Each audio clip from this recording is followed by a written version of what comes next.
This is the day the Lord has made. Let us rejoice and be glad in it. Good morning. On behalf of the congregation of Scots Kirk and Pastor Jim Mitchell and the session, it is my privilege to welcome you all to this morning worship service. Those of you who are here with us in person, those online. My name is John Kirkendall. I'm one of the elders here at Scots Kirk. We're going to look at several announcements that are in the bulletin and reinforce them. The first is that next Sunday, you are all invited to a celebration of Reformation Sunday. Following the worship service, we'll have a lunch provided, sandwiches and drinks, and a program, an interactive program afterwards on the Reformation and a treasure hunt. You are also asked, please, to consider bringing wrapped candy that will be used as part of that program and providing it. So please bring it over the course of this week. There's a bowl at the back to receive that. Secondly, in 2 weeks, so next week is Reformation Sunday. In 2 weeks, the Reverend Justin Bricky and his wife will be visiting us to talk about the seed ministry. This is very active in Rwanda and Uganda and other parts of southern Africa. Reverend Bricky is looking at the possibility of establishing this ministry in Mexico, and he'll come and present to us then. We'll have a fellowship meal as well. And in 2 weeks, we'll provide the main course, but side dishes and desserts are welcome. If you have questions about it, you may talk to members of the mission team, particularly Sandy Hall. Sandy is also the person who is running point on the Operation Christmas Child ministry, which is the third thing I want to mention. The boxes are in the vestibule now. Please take one or more with you if you like. There's more information about it on one of the bulletin boards in the back as well. This ministry run by Samaritan's Purse is an international ministry, and there are guidelines for what to include and what not to include. One thing, much to my surprise, that we don't put in those boxes is a copy of the scriptures, because Samaritan's Purse provides that. And I have to admit, announcing Operation Christmas Child here makes me have to confess my divided loyalties. I work at Charleston Southern University, which prides itself on packing more Operation Christmas Child boxes than any other institution in the country. And this year's goal is 15,000 boxes. So I don't know that Scots Kirk is going to get mine. I'm sorry. But it is a worthwhile ministry, so please take part in it. 2 other practical things for the service today. 2 changes in the bulletin. Right? The first is the call to worship. I'm actually going to read through verse 13 and not through verse 12. The second is more consequential. Our pianist informs me that the first hymn is actually number 310 and not 309 in the hymn book. She said, we may sing whatever we want, but she's playing 310. So do not be surprised when I announce that. Now, let's take some time to prepare our hearts and minds for worshiping our great God.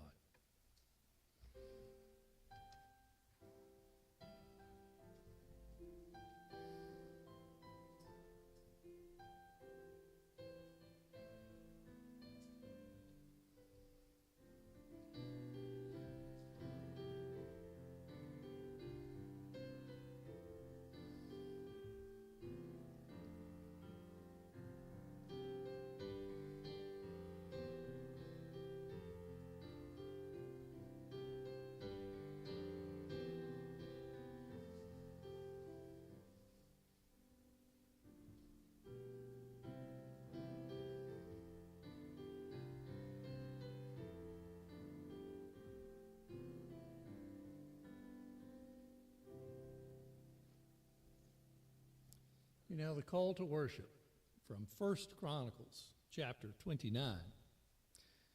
Therefore David blessed the Lord in the presence of all the assembly. And David said, Blessed are you, O Lord, the God of Israel, our Father, forever and ever. Yours, O Lord, is the greatness and the power and the glory and the victory and the majesty, for all that is in the heavens and in the earth is yours. Yours is the kingdom, O Lord, and you are exalted as head above all. Both riches and honor come from you, and you rule over all. In your hand are power and might, and in your hand it is to make great and to give strength to all. And now we thank you, our God, and praise your glorious name. Let's stand together and praise the glorious name of our generous, loving God as we sing Trinity Hymnal number 310, Rejoice, the Lord is King.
Let us pray together.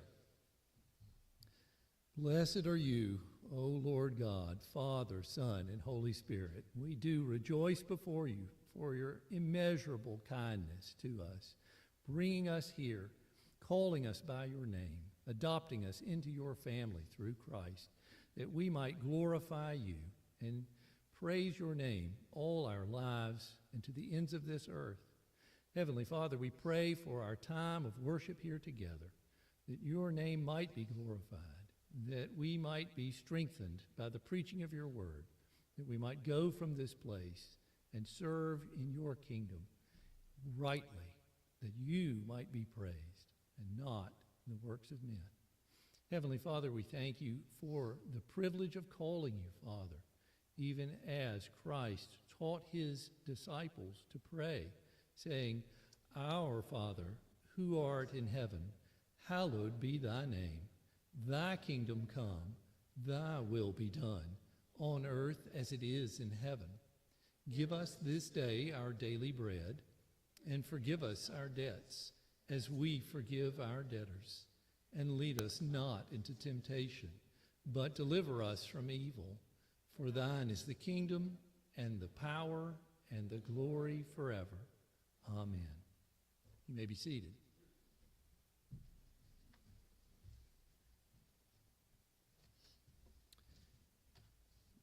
you'll find on the second page of your bulletin a printed confession of sin that we will all pray together in a moment. Then we'll take some time for private, silent confession of sin. Let's pray together. O Lord my God, light of the blind and strength of the weak, yes, also light of those that see and strength of the strong, hearken unto my soul and hear it crying out of the depths. Woe is me!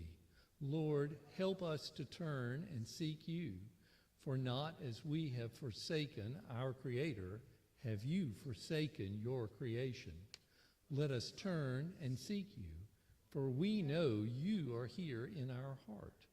When we confess to you, when we cast ourselves upon you and weep in your bosom, after all our rugged ways, and you gently wipe away our tears, and we weep the more for joy, because you, Lord, not man of flesh and blood, but you, Lord, who made us, remake and comfort us.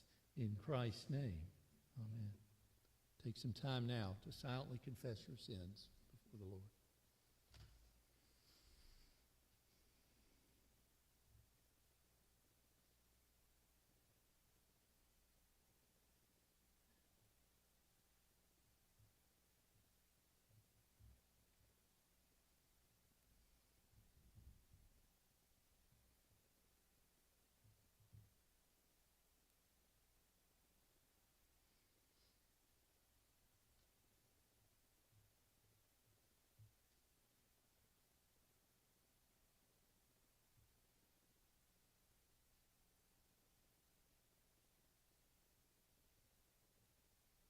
Amen.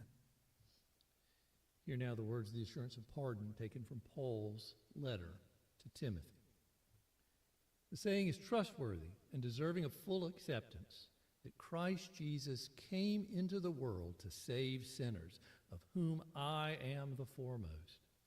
But I received mercy for this reason, that in me as the foremost, Jesus Christ might display his perfect patience as an example to those who were to believe in him for eternal life.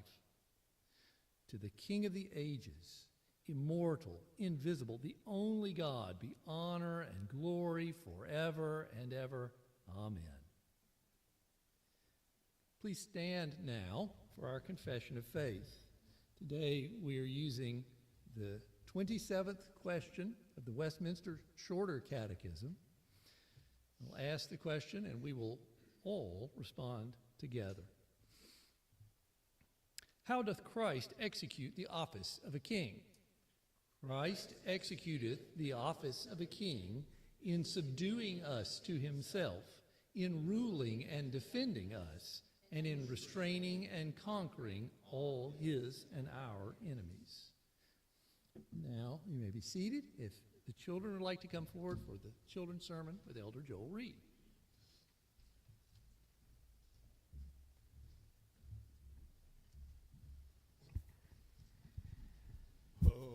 Here, I thought you were going to beat me down here. All right, so we've been talking about the Psalms, right? And the last few Psalms have been the Psalms of Ascent. Do you remember why we call them the Psalms of Ascent? Not sure? It was when the Israelites would sing these Psalms when they were going up to Jerusalem, mostly for the feasts or to worship God. And they were singing their praises to him through this. Now, in this psalm, I want you to listen closely as to what they're talking about. This is a psalm of David, and David had it really heavy on his heart that he wanted to build the temple, or a place where God would be with them, right? You remember in the wilderness they had the tabernacle. So he wanted a permanent place. This is a psalm where they're talking about how much they want to build a place for God's name, which is really special because that's a place where they would go and worship him, right? Let's pray. Dear Heavenly Father, we thank you that you do love us, and that while we come here to this place to worship, we know that your name is everywhere, that you are with us regardless of where we're at. Father, we thank you that you are always there, that you would remind us to worship you in all that we say and do. In Jesus' name we pray. Amen.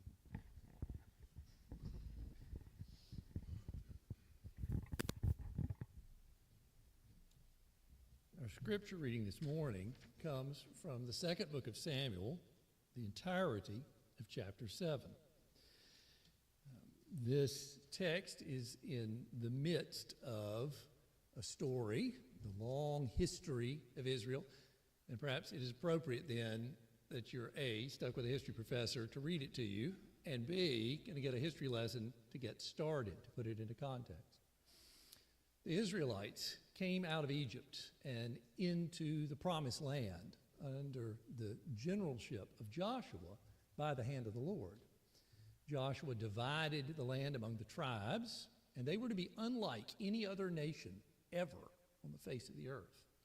That is, they would have no king but God, a loose confederation of tribes whose religion held them together, faith in Yahweh, the covenant-keeping God who brought them out of Egypt.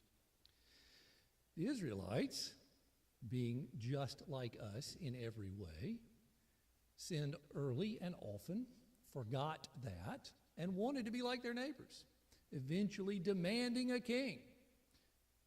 The Lord relented and gave them a king in the person of Saul, the son of Kish of the tribe of Benjamin. He did not work out so well. Saul was no different from his people. And in the midst of Saul's troubled reign, God's prophet Samuel was called to anoint a shepherd boy named David to ascend to the throne, to replace Saul and the house of Saul, for David was from the tribe of Judah. David had a troubled youth. He was a war hero. He was an outlaw. He was a refugee, as well as being a shepherd and a poet. Eventually, however, the Lord fulfills his promises to David. David comes to the throne and secures his people Israel from all their enemies round about.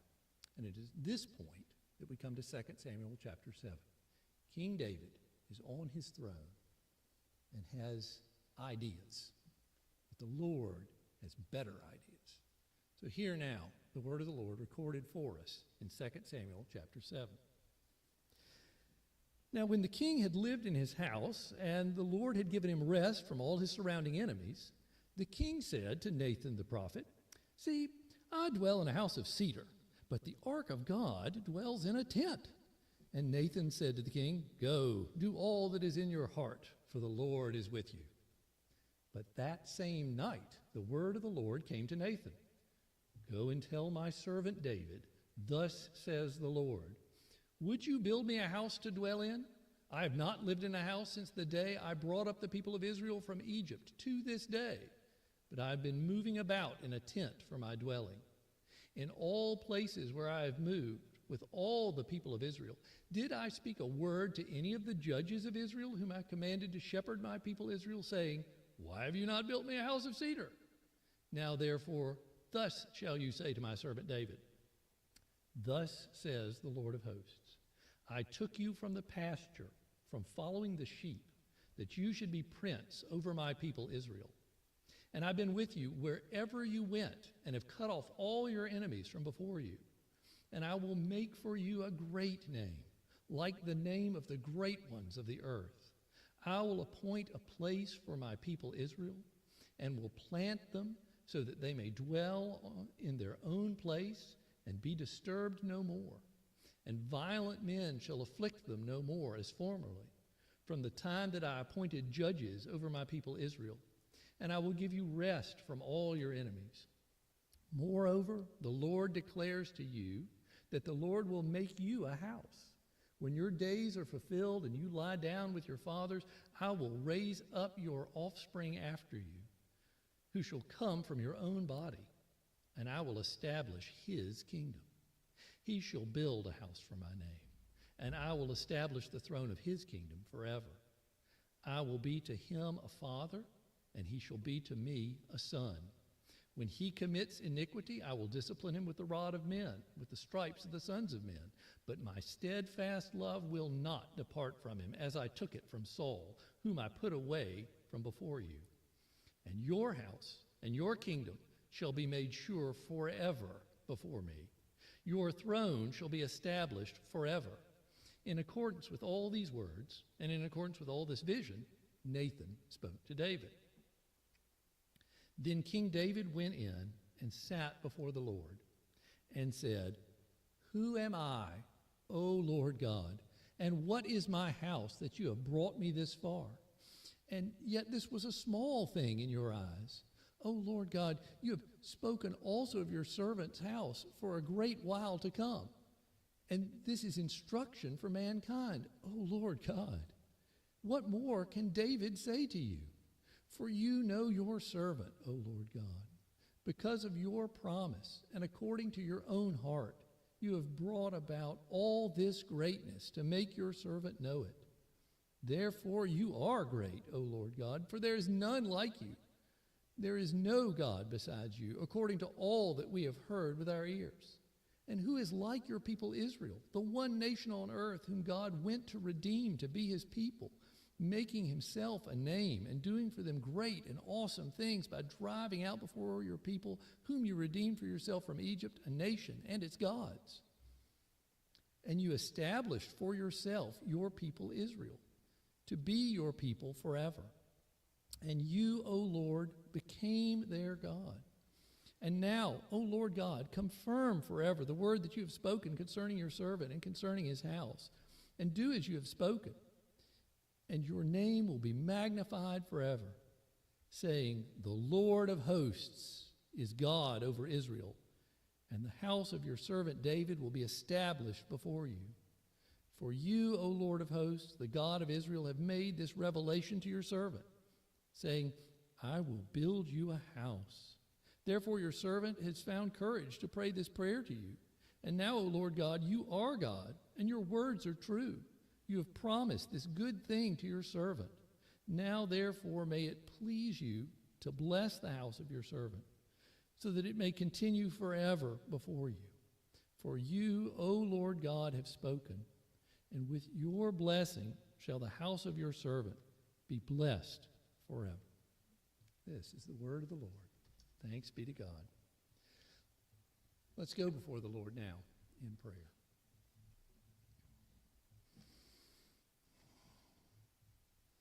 O Lord God, there is none like you. Father, Son, and Holy Spirit, creator of the universe, author of time and history. Who are we that you should call us by your name through Christ to be part of your family? We thank and praise you, O Lord, for your gracious love to us, for your unfailing mercies. We thank you for the freedom to assemble in this place, to study your word, to hear it preached, to sing your praises. We pray, Lord, for the church in the world, for our brothers and sisters in Christ, wherever they may be, that they too might rejoice in your goodness, in your mercy, in security and safety and peace, knowing that you are our sovereign God. Lord, we pray for those who are their pastors and for missionaries, for all who preach the word this day, that you would give them wisdom as they speak, that you would give them peace of mind and heart, that you would give them joy in your service.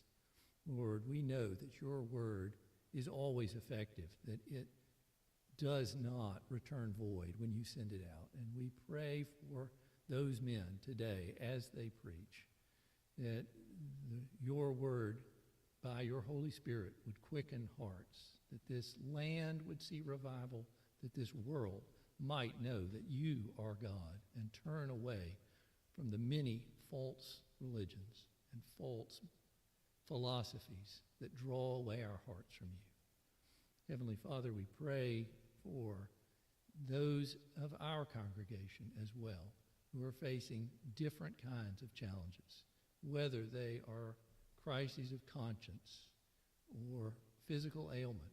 Lord, we pray for your hand to be upon them for good, for healing, for your Spirit to be with them, for strength and encouragement. We pray that we all might encourage one another, that you would strengthen this fellowship and give us joy in you. Lord, we lift up those who are apart from us today, praying for their safety, for their health, for their joy in you. We remember particularly Kelvin Rodriguez as he serves this nation, that you would be with him and with his family. Encourage them with your constant presence. Remind them of your provision and your sovereign love. We pray for others who find themselves far from home and in roles that bring danger. We know that you are the Lord God of hosts, the God of armies, that nothing occurs in this world outside of your provision and your watch. And we know that you are faithful to keep your promises to your people, whether that is to bring them safely home to this place or home to you. You are ever faithful. We pray your hand of comfort on those who are mourning this day, that you would be an encouragement to them, reminding them of your great love and the surety of your promises. Lord, we lift up also those who are troubled around us. We pray for their peace. We pray for the peace of this land in which you have set us, in this time which you have placed us. For we know you have a purpose for us here. We pray for our leaders, not at every level, but particularly, Lord, we pray that your Spirit might be active in their hearts, turning them to you, that they might seek your will and walk in your ways, even as you are calling us to do. Heavenly Father, we know that we fall short over and over again. Indeed, there is nothing that we can do to earn the love you have given us. And we thank you for the mercy we enjoy in Christ Jesus, that you have done this thing for us by your grace. We pray that your Spirit would strengthen our faith and encourage us in all that you call us to do, to serve you rightly all the days of our lives, to share the joy we have in Christ and this peace that passes understanding. All this we pray in Jesus' name. Amen. Please stand now and sing with us Trinity Hymnal number 311, Hail to the Lord's Anointed.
Good morning. I'm not Richard Troutman, but let us pray together and thank our God. Thank you, Lord, Father God. We are your people gathered here together. We thank you for the blessings of this place, the blessings of family, the blessings of health. And we do think of those who are not so fortunate, so are not so healthy, not so blessed with a home and a place to live. We thank you for your provisions, your word, which tells us that we're to be humble before you. We ask you to help us with that, God. We tend to be haughty and thoughtless and careless, and we need your guidance. We need you to help us to repent of our sins, to help us to be small and you be large. We thank you in the name of Jesus Christ, and please bless these offerings. Amen.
Please be seated and take your copy of God's Word and turn with me, please, to Psalm 132. Another psalm of ascents this morning. Psalms 120 through 134 are those psalms that were sung on the way to Jerusalem by those going to the great feasts.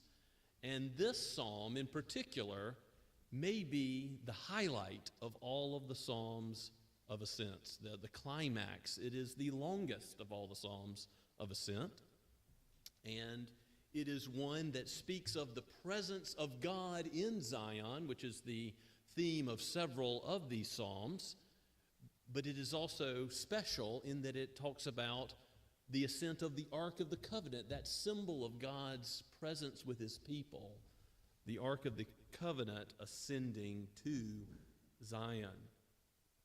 We don't know the human author for sure.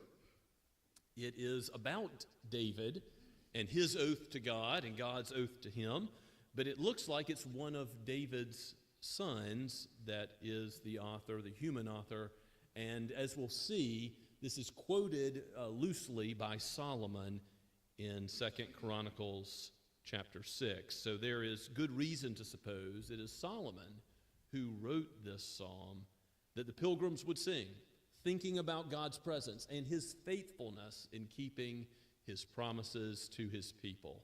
So let's look to God's word together Again, Psalm 132, written by the psalmist and breathed out by God himself for each of us today. This is God's word. A song of ascents.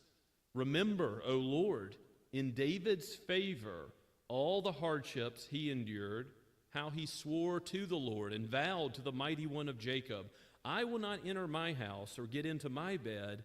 I will not give sleep to my eyes or slumber to my eyelids until I find a place for the Lord, a dwelling place for the mighty one of Jacob.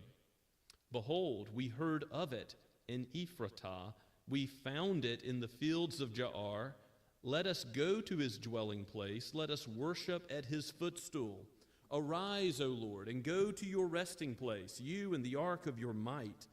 Let your priests be clothed with righteousness, and let your saints shout for joy. For the sake of your servant David, do not turn away from the face of your anointed one. The Lord swore to David a sure oath, from which he will not turn back. One of the sons of your body I will set on your throne, if your sons keep my covenant and my testimonies that I shall teach them.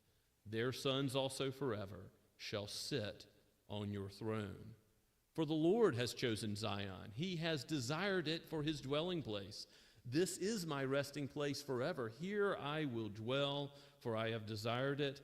I will abundantly bless her provisions. I will satisfy her poor with bread.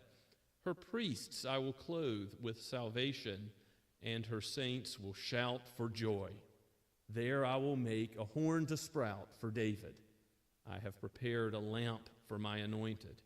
His enemies I will clothe with shame, but on him his crown will shine. Let us pray and ask the Lord's help. O Holy Spirit of God, you have seen fit that this psalm would inform our praise, that we would shout for joy with all the saints of the old and new covenant in the Lord Christ, the light of the world, the one who has shown your power and might in defeating sin and conquering death. O Lord Jesus, you will build your church, and the gates of hell will not prevail against it. So be about that work now, we pray. Build up your people in the truth. Your word is truth.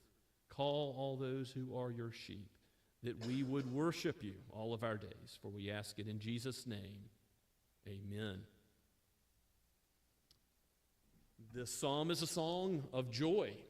It is to call us to worship God for who he is in his faithfulness, in keeping his promises, and it calls us to look forward to how he will bring about all that he has promised, so that we shout for joy, so that we praise him, like those pilgrims of old on the road to Jerusalem. As they lift up their eyes to the hills, they know that God is the one that is sovereign, working his purposes out for his glory and for our good. And David understood that, as we read in that important passage, 2 Samuel chapter 7, about the Davidic covenant. David had, because of God's grace active in his heart, a zeal, a desire to see God glorified. And he saw his own house, and then he saw the tent of God, the tabernacle, and he desired to build God the Solomonic temple. Ultimately, it will be built by Solomon his son, not by David himself. Nathan the prophet tells him. But he desired it to be built, and that is recalled in the first half of the psalm, roughly verses 1 through 10. We see David's oath to God, and then in the rest of the psalm, verses 11 to 18, God's oath to David. So in 2 Samuel 7, we don't actually see an oath given by David, but we see that it is consistent with his heart, with his zeal to glorify God, that this oath is recounted. If you look with me back in verse 1, the psalmist says, again, one of David's sons, possibly Solomon, who ultimately did build the temple, remember, O Lord, in David's favor, all of the hardships he endured. Now, David endured many hardships, some of his own making as he sinned, but some simply due to God's providence. It didn't look like he would be king. It looked like the kingdom would be taken away. He had all sorts of problems that he faced. And the psalmist is saying, don't let it all be for nothing. Let it bring about the glory of God and the intended purposes of God in fulfilling this vow that he swore that verse 2 recounts.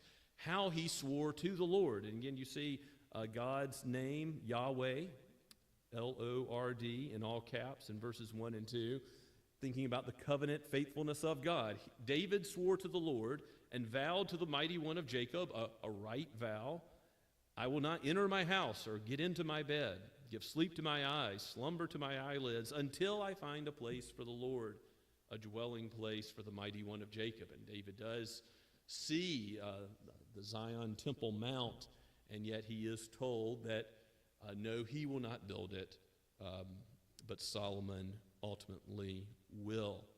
And verses 6 and 7 are really fascinating, because here is where the Ark of the Covenant, as that symbol of God's presence amongst his people, comes into focus. Behold, we heard of it, and the it is the Ark of the Covenant, in Ephratah, or Bethlehem, that is the city of David. How is it that the Ark of the Covenant was heard of in the city of David by those that David knew? The Ark, remember, was built with very specific instructions according to the Pentateuch, and it went in the wilderness wanderings with Israel wherever God took them. And ultimately, it comes to rest in Shiloh as it enters the Promised Land. It comes to rest in Bethel, at Mizpah. It will be lost for some 20 years, we read in 1 Samuel chapter 7, verse 2, in a place called Kiriath Jearim. And that place can be abbreviated in the word that we find in the second half of verse 6. Behold, we heard of it in Ephratah, that is Bethlehem. We found it in the fields of Jaar, the wooded fields.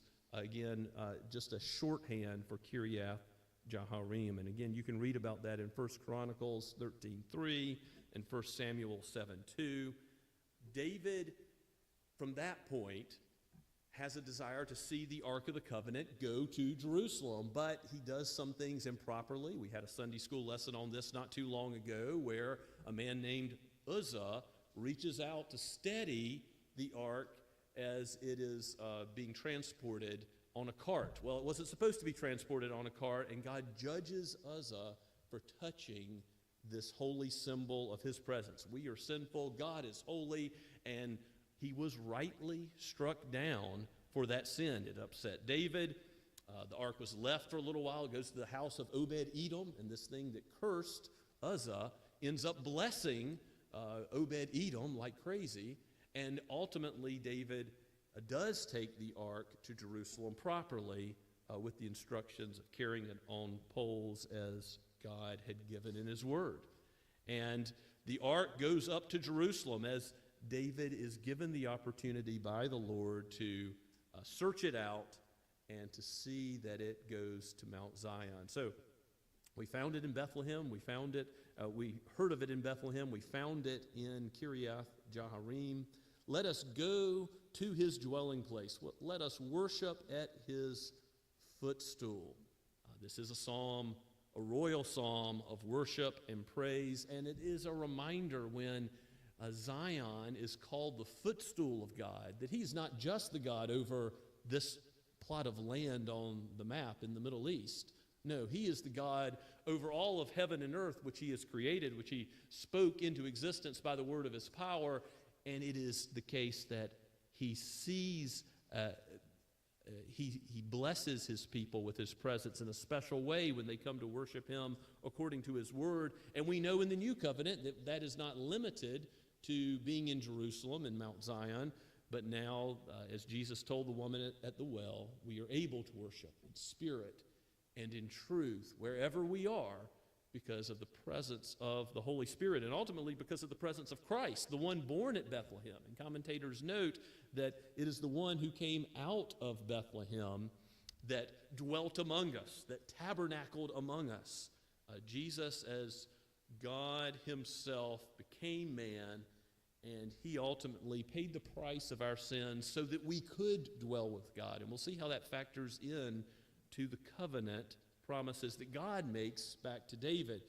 Here we're still in the section where it's dealing with David's zeal, again given by God in his grace, to see that God is worshiped, and all the people are praising his name for who he is and what he has done.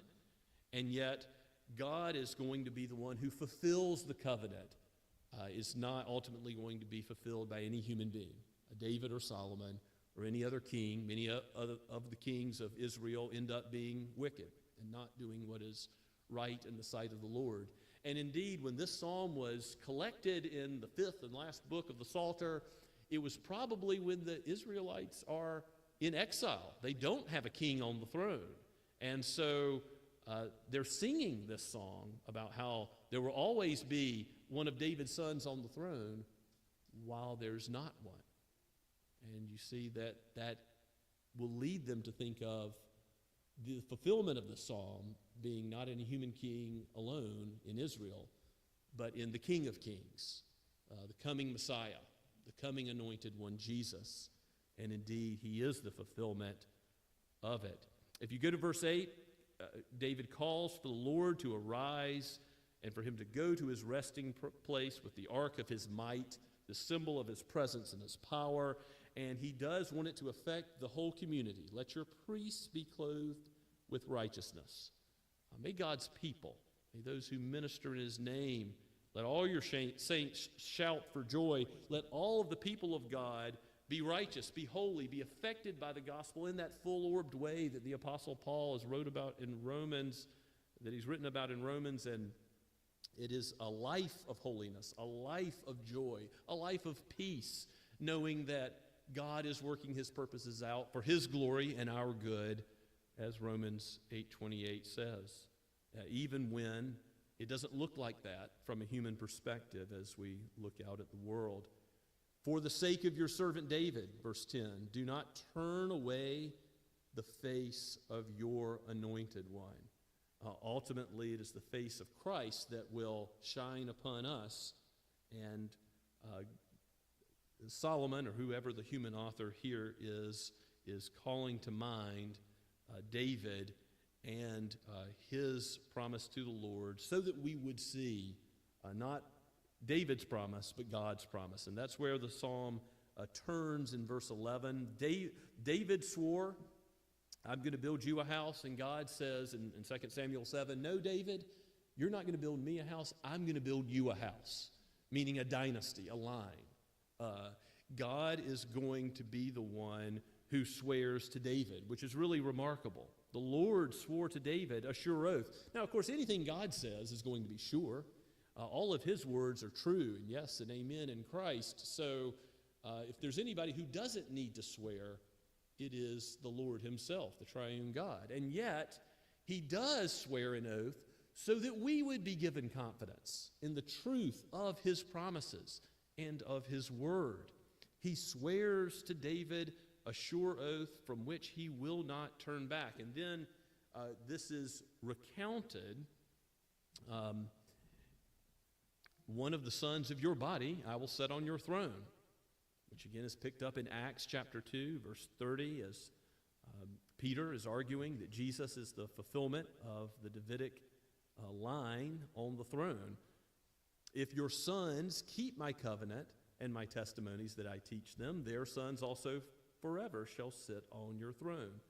And again, exiles may be reading this thinking, this is a future hope that we do not see. We have to walk by faith now. Now notice there is a conditional word, if, at the beginning of verse 12. Some debate, are God's covenant promises conditional? And the answer to that is yes and no, because there are conditions to all of the covenants that God gives in Scripture, whether to Adam, Noah, Abraham, Moses, David. And ultimately, we see in the Davidic covenant, there are stipulations in 2 Samuel 7 about keeping the testimonies, keeping God's word, and as the Israelites are like we are, prone to forget those testimonies of the Lord. They sin, and so they deserved not having these covenant promises fulfilled. But who does the fulfilling? God himself, who swore the oath, is the one who fulfills the covenant on the behalf of his people. Just as we saw with Abraham, how God walks through the pieces of the animals in Genesis 15 to show that he keeps the covenant on the part of Abraham as well as on his own part in making the promises. Here we see that God is the one who assures that someone of David's line will be reigning on the throne forever, that he is sending the Christ, the anointed one of God. Yes, Solomon's day, we see some human glory, some human splendor in Israel. Maybe you can turn with me to 2 Chronicles chapter 6. I'll show you where this psalm is loosely quoted by Solomon in the dedication of the temple.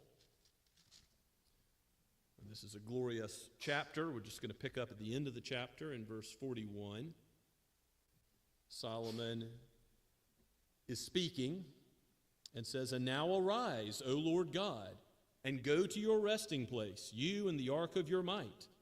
Let your priests, O Lord God, be clothed with salvation, and let your saints rejoice in your goodness.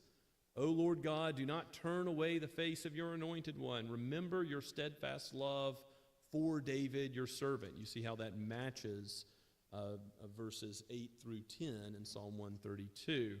And then afterwards, there's this glorious picture of God's presence in chapter 7 of 2 Chronicles.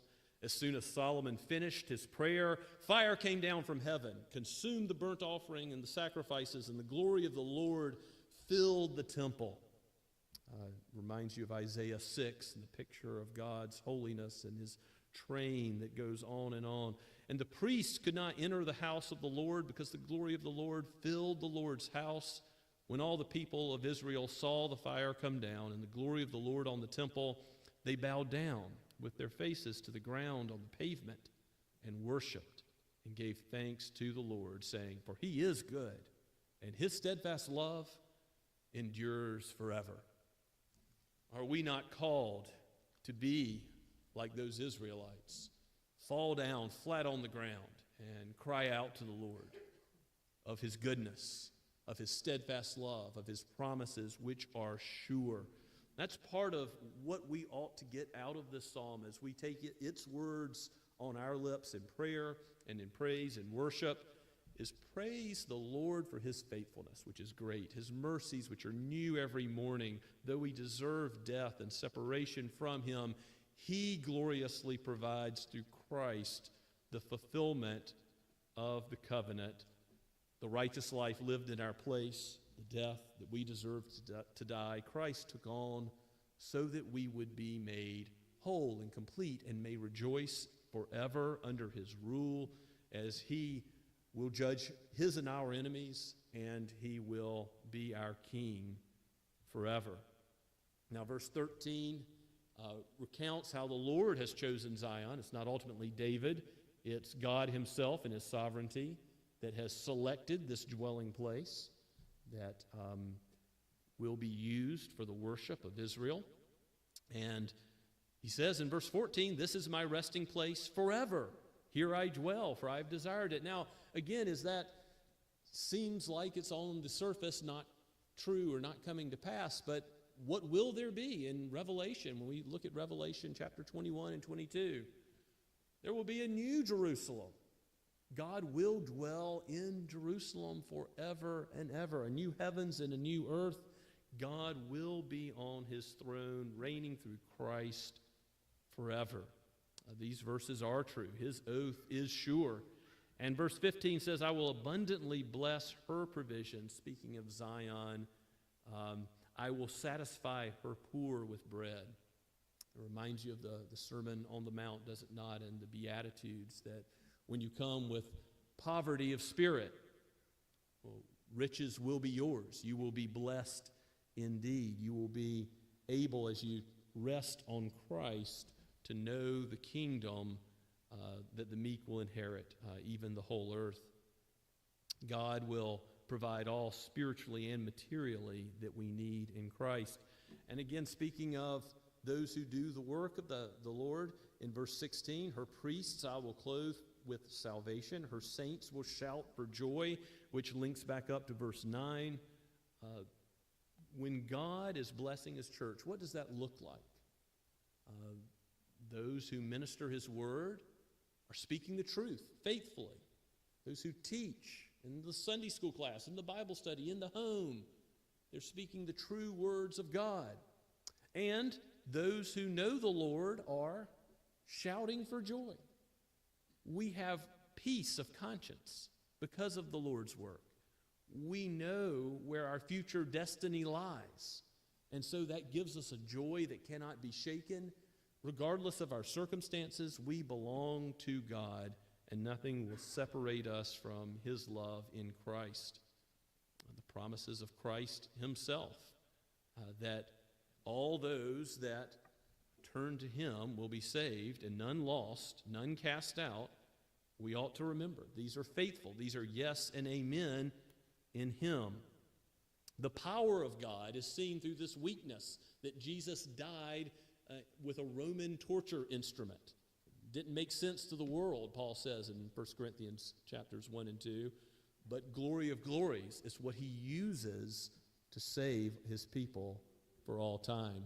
A stumbling block to the Jews, folly to Gentiles, but it is the gospel that is powerful to save. And as you look at verse 17, you're probably familiar with the idea of a horn being a symbol of power in the Old Testament. Think about animals and their glorious horns and how it looks as if it's a symbol of might simply by looking at a face of a rhinoceros. And the Assyrians would actually put horns on their war horses just to look more intimidating in battle. So this symbol of a horn was common to the ancient Near East. And what it means is, I will make a horn, I will show my power to sprout out for David through this future coming king, this future anointed that is the fulfillment of this psalm. I've prepared a lamp for my anointed. Now, who is the bright shining lamp, the light of the world? It is none other than Christ. And if you look back to Luke chapter 1, I put this in the preparation for worship in the bulletin. This is from the lips of Zechariah as he thinks about what God is doing with the promised birth of Jesus. Gabriel has already come and said that he is the son of David that was prophesied in Luke 1, 31 through 33. And then later in the chapter, Zechariah says, "Blessed be the Lord God of Israel, for he has visited and redeemed his people and raised up a horn of salvation." He's showing power and might for us in the house of his servant David, as he spoke by the mouth of his holy prophets from old, that we should be saved from our enemies and from the hand of all who hate us. We'll see that salvation from enemies is a part of this psalm as well. And much else is said there, but explicitly Zechariah connects this horn of salvation of David with Christ.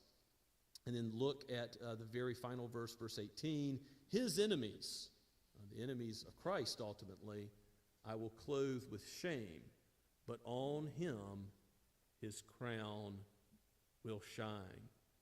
Part of what we confessed in the Westminster Shorter Catechism today is that Christ is king. He is subduing us to himself. He rules us. He defends us. But he restrains and he ultimately conquers all his and our enemies. On the last day, he will make all things right. Every knee will bow, every tongue will confess that he is Lord. And he will reign forever and ever. That theme repeats itself again and again through Revelation so that we will see he ought to be crowned with many crowns. His crown will shine in the new heavens and the new earth forever and ever. And don't you see how God has been faithful to carry out his promises? And those who sang this psalm on the way to Jerusalem didn't see it all. We have much more information than they did. We see in Scripture how God the Father has sent His Son, the Lord Jesus Christ, for our benefit, and He has already defeated sin and death. And we see those prophecies of what will come about. So, is He coming again in power and glory? You better believe it. Just as all has been fulfilled about His first coming, so He will come in power and glory soon and very soon. We don't know the day or the hour. We don't know the time. We don't know the year. And yet Christ can come at any time. Are you ready for that glorious day? If you're in the Lord Jesus, you can know that you have righteousness, that you are His son, His daughter. You will reign with Him forever. You have good news in which you can hope. If you're not yet in Christ, turn from your sin today. Look to Him by faith and walk with His guidance as He provides illumination, light by His word and by His character as our faithful shepherd who will guide us all the way home. Trust in Him and you will never be confounded. None will be disappointed who place their faith in the Son of God. Let's pray together.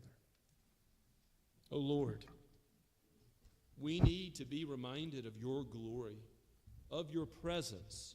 You are here even today as Your word is preached. Use it mightily, O Lord, we pray.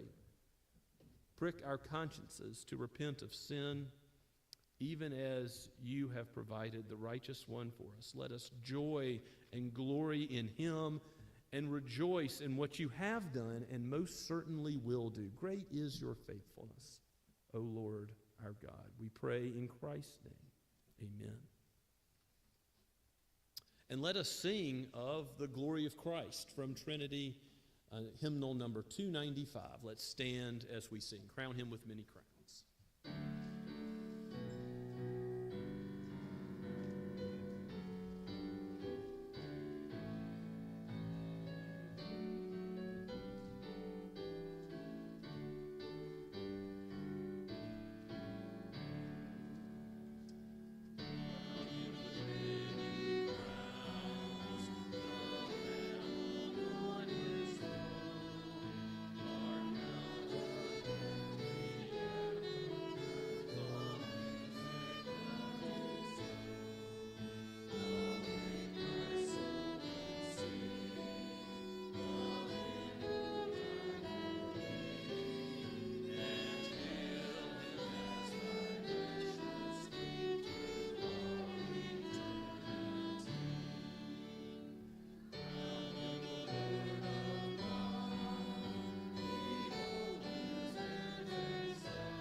Brothers and sisters, receive the blessing of the Lord as you journey on that journey home.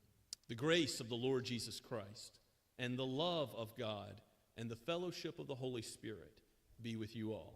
Amen and amen.